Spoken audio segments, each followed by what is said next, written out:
Radio city joke સ્ટુડિયોમાં આપનું સ્વાગત છે.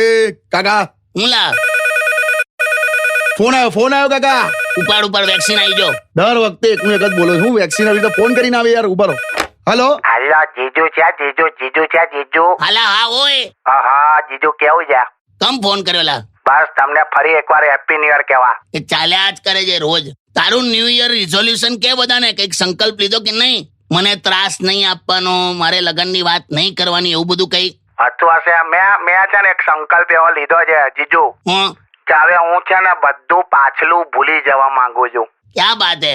બધું જ. એટલે આ 2020 સુધીનું મારે હવે કશું યાદ રાખવું નહીં, મારે કોઈ લેવા દેવા નહીં, મારે આખી નવેસરથી નવી લાઈફ ચાલુ કરવી છે. અરે વાહ. પણ એક લોચો એવો છે કે જેની પાસેથી મેં ઉધાર લીધા છે ને એ બધા મને ના પાડે છે કે આવું ના ચાલે. તે તો ના ચાલે તો પૈસા લીધેલા નહીં આપવાના, એ બધું ભૂલી જવાનું. આપણે સંકલ્પ લઈ લીધો તે ના ચાલે, મારશે.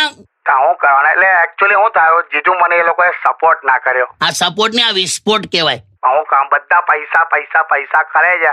પૈસા સિવાય કોઈ વાત જ નહીં. જેને પૂછો મોંઘવારી છે ને પેલું શું કહેવાય એને? ઇન્ફ્લેશન. હા એટલે શું જીજુ? ઇન્ફ્લેશન નહીં ખબર? એટલે ખાલી આમ સાંભળ્યું તો છે. First inflation is the last inflation. A impression લા. હું તું બધું ભેગું ના કર. શું કહેવાય ને? શું કહેવાય? વાહ ને કઈ રીતે ઇમ્પ્રેશન સમજાવ? જો એટલે તું જો જયારે 25 વર્ષનો હતો હા ત્યારે તું 60 કિલોનો હતો, બરાબર? હા. હવે તું 32 વર્ષનો થયો અને તું 90 કિલોનો થઈ ગયો. હા. એટલે પહેલા કરતા તારી પાસે બધું વધારે છે પણ તોય તારી વેલ્યુ ઘટી ગઈ. બરાબર. આ ઇન્ફ્લેશન.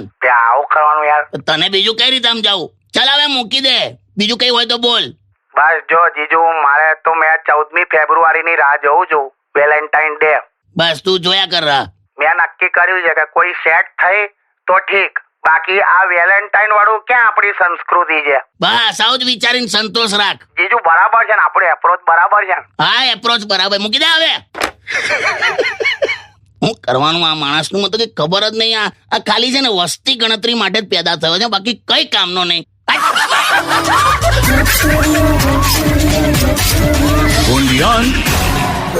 Radio City.